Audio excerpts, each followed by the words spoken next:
বন্ধু, জীবনের সব থেকে বড় কষ্ট কোনটা জানো? কেউ তোমাকে ছেড়ে চলে গেলে সেই শোক সহ্য করা যায়, কিন্তু কেউ যদি তোমাকে না ছাড়ে আবার না ধরে রাখে, সেই দোটানা সহ্য করা নরক যন্ত্রণার চেয়েও ভয়ানক। তুমি বুঝতে পারছো না সে তোমাকে ভালোবাসে নাকি কেবল প্রয়োজনে ব্যবহার করছে। সে তোমাকে আপন করেও নিচ্ছে না, আবার তুমি অন্য কারো হয়ে যাবে সেটা ভাবলেও তার সহ্য হচ্ছে না। তুমি কি এমন এক চোরাবালিতে দাঁড়িয়ে আছো যেখানে প্রতিটা মুহূর্তে তুমি তলিয়ে যাচ্ছ কিন্তু বাঁচার কোনো হাত খুঁজে পাচ্ছ না? তাই আজ আজ আমি তোমাকে বলবো, এই অবস্থায় তোমার ঠিক কি করা উচিত, কেন একজন মানুষ এমন আচরণ করে, আর কেনই বা তুমি এই বিষাক্ত জালে আটকে আছো। তাই আজকের কথাগুলো তীরের মতো তোমার বুকে বিঁধবে, কিন্তু বিশ্বাস করো এই যন্ত্রণায় তোমাকে নতুন করে বাঁচাতে শেখাবে। চলো বন্ধু, আজকের এই গভীর সত্যের মুখোমুখি হই। কেন সে তোমাকে আপন করেও নিচ্ছে না পুরোপুরি, আবার ছেড়েও দিচ্ছে না পুরোপুরি? তাহলে কি ব্যাপারটা ঘটছে এবং তার সমাধান কি, পুরো বিষয়টা একদম মন খুলে শোনো বন্ধু, তুমি অবশ্যই বুঝতে পারবে এবং তার 100% সমাধান আমি তোমাকে দিয়ে দেব। তো দেখো বন্ধু, রিভার্স সাইকোলজি বলে কিছু মানুষ অন্যকে নিয়ন্ত্রণ করতে ভালোবাসে। সে তোমাকে ছেড়ে যাচ্ছে না কারণ তুমি তার জন্য একটা সেফটি নেট বা বিকল্প ব্যবস্থা। সে জানে সে যখনই চাইবে তোমাকে পাবে। আবার সে তোমাকে আপন করেও নিচ্ছে না কারণ সে হয়তো আরও আরও বেটার বা ভালো কিছুর অপেক্ষায় আছে। তাই একে মনস্তত্ত্বের ভাষায় বলা হয় বেঞ্চিং, অর্থাৎ তোমাকে সে মাঠের বাইরে বসিয়ে রেখেছে, যখন দরকার হবে তখন সে মাঠে নামাবে। তাই ওশো একবার বলেছিলেন, মানুষ যখন কাউকে নিয়ন্ত্রণ করতে চায় তখন সে আসলে তাকে ভালোবাসে না, বরং নিজের ইগোকে তৃপ্ত করে। সে তোমাকে ঝুলিয়ে রেখে নিজের গুরুত্ব বাড়াচ্ছে। তাই চাণক্য নীতিতে বলা আছে, যে বন্ধু বা সঙ্গী তোমার উন্নতির পথে বাধা হয়ে দাঁড়ায় বা তোমাকে অনিশ্চয়তার মধ্যে রাখে, সে আসলে তোমার আসল হিতাকাঙ্ক্ষী নয়। সে তোমাকে ধরে রাখছে কেবল তার একাকিত্ব দূর করার জন্য, তোমার প্রতি ভালোবাসার টানে নয়। বন্ধু, একবার ঠান্ডা মাথায় ভেবে দেখো তো, তুমি কি সত্যিই তার কাছের মানুষ নাকি কেবল একটা খেলনা? একটু রিয়েলাইজ করো নিজে নিজে। অ্যারিস্টটল বলেছিলেন, মানুষের সব থেকে বড় পরিচয় তার আত্মসম্মান। যখন কেউ তোমাকে দোটানায় রাখে তখন সে আসলে তোমার আত্মসম্মানকে ধুলোয় মিশিয়ে দেয়। তুমি তার মেসেজের অপেক্ষায় থাকো, সে কখন ডাকবে সে আশায় নিজের কাজ ফেলে রাখো। এতে কি তোমার ব্যক্তিত্ব ছোট হয়ে যাচ্ছে না বলো? তাই স্টোইক দর্শনের মূল কথা হলো, যেটা তোমার নিয়ন্ত্রণে নেই সেটা নিয়ে তুমি ভেবো না। তার মন বা তার আচরণ তোমার নিয়ন্ত্রণে নেই, কিন্তু তোমার নিজের মর্যাদা তোমার নিয়ন্ত্রণে আছে। সে তোমাকে আপন করে নিচ্ছে না কারণ সে তোমাকে ততটা মূল্য দিচ্ছে না। তুমি কি এতটাই সস্তা যে কেউ তোমাকে ইচ্ছা যখন খুশি কুড়িয়ে নেবে আর যখন খুশি ইচ্ছা ফেলে রাখবে? তাই চাণক্য বলেছিলেন, যিনি নিজের সম্মান রক্ষা করতে পারেন না তিনি অন্যের ভালোবাসা পাওয়ার যোগ্য নন। তাই নিজের সম্মান রক্ষা করো বন্ধু। বন্ধু, নিজেকে আগে ভালোবাসতে শেখো। তুমি যদি নিজেকে সস্তা করে দাও তো এ পৃথিবী তোমাকে মারিয়ে যাবে। একটা বাস্তব উদাহরণ দিই বন্ধু, ধরো তুমি একটা স্টেশনে দাঁড়িয়ে আছো, একটা ট্রেন এলো কিন্তু তোমাকে উঠতে দিল না, আবার ট্রেনটা স্টেশন ছেড়ে চলেও গেল না। তুমি সেই ট্রেনের অপেক্ষায় দাঁড়িয়ে অন্য সব ট্রেন ছেড়ে দিলে। দিন শেষে তুমি দেখলে তোমার রাত হয়ে গেছে, কোনো ট্রেনেই তুমি পেলে না। এই সম্পর্কটাও ঠিক তেমনই। সে তোমাকে এমন এক মোহজালে আটকে রেখেছে যেখানে তুমি এগোতেও পারছো না, আবার পিছিয়ে আসতেও ভয় পাচ্ছ। তাই চাণক্য একবার এক রাজকুমারকে বলেছিলেন, যদি কোনো পথ তোমাকে গন্তব্য পর্যন্ত না নিয়ে যায় তবে সেই পথ ত্যাগ করাই বুদ্ধিমানের কাজ। যে তোমাকে আপন করে নিচ্ছে না কারণ সে তোমাকে তার গন্তব্য মনেই করে না, সে তোমাকে কেবল একটা বিরতি বা বিশ্রামাগার হিসেবে ব্যবহার করছে। বন্ধু, জীবনটা খুব ছোট, কারো বিকল্প হয়ে বেঁচে থাকার থেকে একা থাকা অনেক বেশি সম্মানের। কি বললাম বিষয়টা? একা থাকা অনেক বেশি সম্মানের। তো এই যে সমস্যাটা হচ্ছে, এখান থেকে তুমি কি করে বেরোবে বন্ধু? যখন কেউ তোমাকে ঝুলিয়ে রাখে সে আসলে নিশ্চিত থাকে যে তুমি কোথাও যাবে না। সে জানে সে একটু টান দিলেই তুমি তার কাছে ছুটে আসবে। তাই রিভার্স সাইকোলজি বলে, মানুষের স্বভাব হলো যা সহজে পাওয়া যায় তার কোনো মূল্য থাকে না।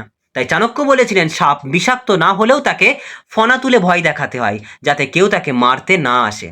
তুমি যদি সারাক্ষণ তাকে মেসেজ করো কেন সে এমন করছে তা নিয়ে কৈফিয়ত চাও, তবে তুমি তাকে আরও বেশি সুযোগ দিচ্ছ তোমাকে অবহেলা করার। এবার একটু উল্টো পথে হাঁটো, একদম চুপ হয়ে যাও, কোনো অভিযোগ করবে না, কোনো ঝগড়া নয়, শুধু নিজের জগৎ নিয়ে ব্যস্ত হয়ে পড়ো। ওশো বলতেন, তোমার নীরবতা যদি কাউকে স্পর্শ করতে না পারে, তবে তোমার হাজারো শব্দও তাকে নাড়াতে পারবে না। যখন সে দেখবে যে তুমি তার জন্য আর অপেক্ষা করছো না, তখন তার ইগোতে ধাক্কা লাগবে। সে যদি সত্যিই তোমাকে ভালোবাসে, তবে সে ছুটতে আসবে তোমার কাছে, আর যদি না আসে, তবে বুঝে নিও সে কোনো দিনই তোমার ছিল না। জীবনটা কোনো খসড়া বা খাতা নয় বন্ধু, যে কেউ এসে যা খুশি লিখে দিয়ে যাবে। স্টোইক দর্শনে মার্কাস অ্যারেলিয়াস বলেছিলেন, তোমার শান্তি তোমার নিজের হাতে, অন্য কেউ তা কেড়ে নিতে পারে না, যদি না তুমি তাকে অনুমতি দাও। সে যখন তোমাকে হুটহাট করে মনে করে বা তার প্রয়োজনে তোমাকে ডাকে, তখন না বলতে শেখো। সে তোমাকে আপন করে নিচ্ছে না, অথচ তোমার সময়টাকে নষ্ট করছে। এটা হতে দিও না। চাণক্য নীতি বলে, যে ব্যক্তি নিজের সীমানা বা বাউন্ডারি নির্ধারণ করতে পারে না, তাকে সবাই পদদলিত করে। তুমি যদি তাকে বুঝিয়ে দাও যে তোমার সময় এবং তোমার আবেগ অত্যন্ত মূল্যবান, তবে সে তোমাকে গুরুত্ব দিতে বাধ্য হবে। মনে রেখো বন্ধু, তুমি কারো সময় কাটানোর উপায় নও। তুমি একজন রক্ত মাংসের মানুষ, যার নিজের একটা আলাদা জগৎ আছে। বন্ধু, একটা কথা খুব তিতো হলেও সত্যি, তুমি তাকে বদলাতে পারবে না, কিন্তু নিজেকে তো বদলাতে পারো। অ্যারিস্টটল বলেছিলেন, নিজেকে জানাই হলো সব জ্ঞানের শুরু। তুমি কেন এই সম্পর্কের পেছনে ছুটছো বলো, কেন ছুটছো? হয়তো তোমার ভেতরে কোনো একাকিত্ব আছে, যা তুমি নিজেকে যথেষ্ট দামি মনে করো না। তাই আজ এই মুহূর্ত থেকে নিজের কাজ, নিজের স্বপ্ন আর নিজের পরিবারের দিকে নজর দাও। যে তোমাকে আপন করে নেয় না, সে আসলে তোমার যোগ্যই নয়। চাণক্য বলেছিলেন, বিষাক্ত লতা যতই সুন্দর হোক, তাকে উপড়ে ফেলাই মঙ্গলের কাজ। যে সম্পর্ক তোমাকে শান্তি দেয় না, মানসিক শান্তি দেয় না, একটা কথা ভালো করে ভেবে দেখো তো বন্ধু, যে বিষয়টা বা যে সম্পর্ক তোমাকে মানসিক শান্তি দেয় না, সেই সম্পর্ক কি তোমার সত্যিই আপনজন? কখনো না। তুমি নিজেই বুঝতে পারবে তোমার কাছের মানুষকে, যার কাছে গেলে, যার সাথে কথা বললে, যার পাশে থাকলে তোমার মধ্যে একটা গুড ফিল হবে, একটা আলাদা মানসিক শান্তি কাজ করবে, সেই তোমার আসল আপনজন। কিন্তু যে সম্পর্ক তোমাকে মানসিক শান্তিই দেয় না, বরং তোমার প্রতি, মানে তোমার প্রতিটা রাতে চোখের জল উপহার দেয়, সেই সম্পর্ক বয়ে বেড়ানো মানে নিজের ওপর অবিচার করা। তাই নিজেকে এতটাই সফল আর উজ্জ্বল করে তোলো, যেন একদিন সে তোমাকে দেখে আফসোস করে, আর সেদিন তুমি তার থেকে অনেক দূরে, অনেক উঁচুতে অবস্থান করবে। বন্ধু, ভিডিওর একদম শেষে এসে একটা গভীর সত্য তোমাকে বলে যাই, যে তোমাকে সত্যিই ভালোবাসবে, সে তোমাকে কোনোদিন দোটানায় রাখবে না। ভালোবাসা মানে হলো স্বচ্ছতা, ভালোবাসা মানে হলো দৃঢ়তা। সে যদি তোমাকে ধরেও না রাখে, আবার ছেড়েও না দেয়, তবে বুঝে নিও সে আসলে তোমাকে তিলে তিলে শেষ করে দিচ্ছে। ওই সম্পর্কের কোনো ভবিষ্যৎ নেই, কোনো ভবিষ্যৎ নেই। মিলিয়ে নিও কথাটা। তাই আজ এই ভিডিওটি দেখার পর একটা দীর্ঘশ্বাস ফেলো, আর সব জমানো কষ্টগুলোকে ধুয়ে ফেলো, মেরুদণ্ডটা সোজা করে দাঁড়াও। মনে রেখো বন্ধু, তুমি একা জন্মেছিলে, আর একা এই পৃথিবী থেকে যাবে। মাঝখানের এই সময়টুকু কারো অবহেলার পাত্র হয়ে কাটানোর জন্য নয়। ওশো বলেছিলেন, জীবন হলো একটা উৎসব, একে উপভোগ করো। কারো মায়ায় পড়ে নিজের জীবনটাকে বা নিজের উৎসবটাকে শোক সভায় পরিণত করো না। তাই আজ থেকে আর কোনো চোখের জল নয়। যে তোমাকে পূর্ণ মর্যাদা দিতে জানে না, তোমাকে মানসিক শান্তি দিতে জানে না, তার জন্য এক ফোঁটাও চোখের জল নষ্ট করো না। তুমি অমূল্য বন্ধু, তুমি অনন্য।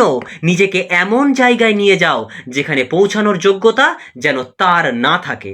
যদি আজকের এই কথাগুলো তোমার মনে একটুও আশার আলো জ্বেলে থাকে, একটুও সাহস জুগিয়ে থাকে, যদি মনে হয় আজ তুমি সত্যিই মুক্তির পথ পেয়েছো, তবে কমেন্টে লিখে জানাও, আমি আজ থেকে মুক্ত। কি লিখবে? আমি আজ থেকে মুক্ত। তোমার এই একটি বাক্য অনেকের জীবন বদলে দিতে পারে। ভালো থেকো বন্ধু। নিজের সম্মানের সাথে আপোষ করো না। নিজের সম্মানটাকে সবার আগে রেখো। পৃথিবীটা অনেক বড়, তোমার জন্য হয়তো শ্রেষ্ঠ কিছু অপেক্ষা করছে। দেখা হবে পরের ভিডিওতে। ততক্ষণ নিজেকে ভালোবাসতে থাকো।